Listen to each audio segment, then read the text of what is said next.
Hi guys, welcome back to The Debater. I'm Grace, and today we're going to do a short review on Only Murders in the Building, Season 4, Episode 3, Two for the Road. So in this episode, Charles, Oliver, and Mabel resentfully pair off with new investigators, the actors, Eugene, Zach, and Ava. So we're gonna get straight into it. I'm just gonna talk about shortly some stuff we learned from the episode, and then we're gonna talk about some theories or hints that we've picked up.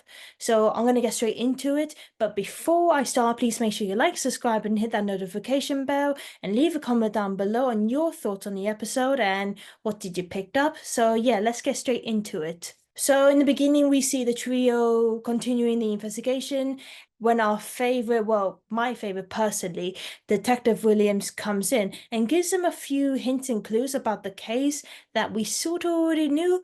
But what we didn't know is that the empty apartment belongs to a Duncroft, a retired professor, so that's quite interesting.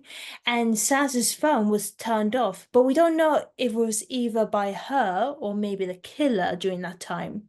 And apparently, the FBI has been taking over the case, and Williams is off the case for some unknown reason, which is very suspicious to me because she's the best detective we know in the NYPD. And to hear that she's not going to be involved is kind of weird. I do hope we get to see her again because I miss how snarky and sarcastic she is towards Charles and Oliver. She is very funny and I missed her a lot. And it's great to see the actors arrive, Eugene, Eva, and Zach, as they try to shadow Mabel, Charles, and Oliver. And it's quite funny to see them trying to copy them and try to portray the actors they had in their mind.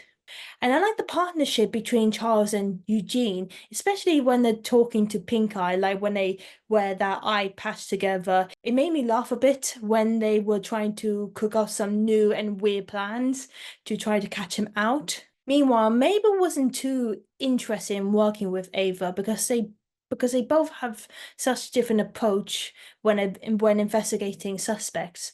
So we know that Mabel can be calm and quiet when trying to get some new juicy information or at least trying to get a confession out of someone. However, Ava was trying to be very ambitious. I mean, have you seen the actors on Desperate Housewives? That woman can make your heart bounce for any feeling, whether it's shocked, surprised, or happy or sad. That she's very good. I haven't seen the show, but I've seen a few scenes and she's really good. It was really funny about when Ava tried to use the gun at the Christmas guy, who I didn't realize was the actor from Internals. And it turns out that he actually hates Christmas and he only does it to get a million likes. Like, that's crazy. Why would anyone do that or live like that? I wouldn't even do that for 5 or 10 likes. I mean, you could just see how people go to the extreme just to get billions and billions of likes or views. Mabel also learns that the tinsel they found in the empty apartment isn't actually a Christmas tinsel, to my surprise, because the one they found is actually inflammable. So I'm not sure why the killer would have an inflammable tinsel. But thinking of that, I'm starting to look back at some of the episodes from Death in Paradise, which is a great show by the way, and you should definitely check out our review on that. And it's where sometimes there's a strange object in a crime scene, and we learn in the end how it was surprisingly useful for a killer to attack their victims. Lastly, Oliver and Zach had a rough start, but then they actually got talking about being remembered and about getting where they are today in the film and like theater industry. And it was great seeing them together. I love their montage when they were playing music together. But it became really strange to see Zach wearing the same clothes as Oliver. It was like seeing Tweedledee and Tweedledum. Just it was a bit crazy. And then it became more funny when Heller reappeared in the show and she returns with her cranky comments. It was great seeing her again. It was nice to see past characters returning to the show. But later, it became upsetting when we heard Zach talking to his agent behind Oliver's back about how shitty his role would be as film Oliver. Which I kind of see from his point of view because I know how hard for certain actors to get out of a particular character type to be taken seriously or to become another type of character. Like when I was younger, I couldn't take Adam Sandler seriously until I watched him in Uncut Gems, and he was really, really great. And now I can see him as anything now. He's a really great actor. I also love Howard's passionate speech about Oliver. Just proves how they have such a kind of deep and really respectful relationship between each other. It was really great. It was really good. And it was also very funny when Howard was criticizing how Oliver failed his moments again and again and again and again. But like Howard said, Oliver is not a quitter. No siree.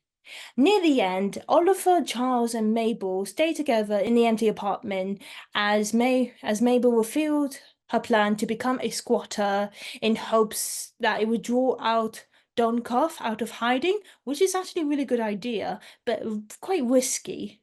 Mabel begins singing the theme song The Perfect Stranger, which has been in her head since she heard it from the Christmas Guy's ham radio. And this leads to Oliver remembering that Howard was clocking the same song on the radio earlier in the same day, which he found out in his journal, telling the group that a person came on the line and said, "Meet me at 445," which we realize is a channel on the radio. After Mabel found the sequence, a woman with an accent answers their call and warns them to stay away from their case and from knowing who Anne Domkoff really is. She warns them the last person who came asking these questions got killed. I tell you, drop this or you be next.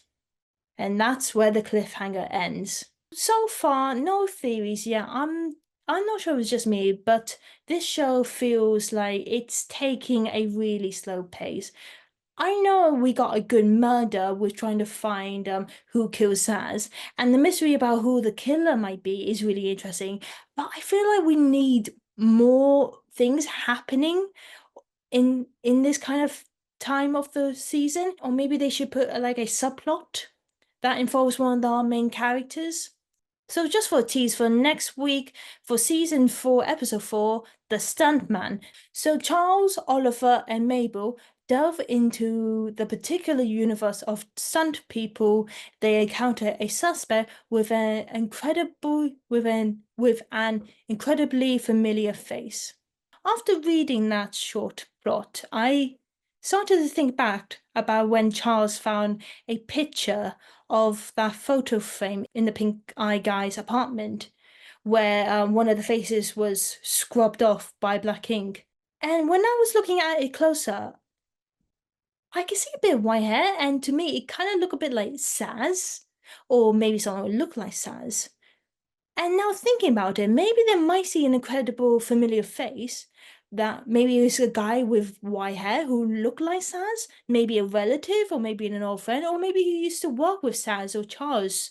I mean, there's so many things that could happen, but I feel like we haven't got anywhere so far yet. We probably need next week's episode to take us a bit further. But so, guys, that's the end of our review today for Only Murders in the Building. Thank you so much for watching. Before you leave, though, please make sure you like, subscribe, and hit that notification bell. Leave a comment down below on your thoughts on the episode. And do you have any theories? We would love to hear them.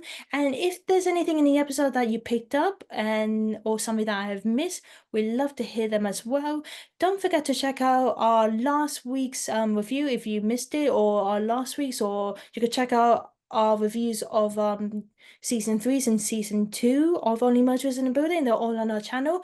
We also done reviews and reactions of TV shows and films, few Disney, few Marvel, and we've done so much, guys. Bollywood, other films. I can't list them all down, guys. They're all on our channel. Please check them out.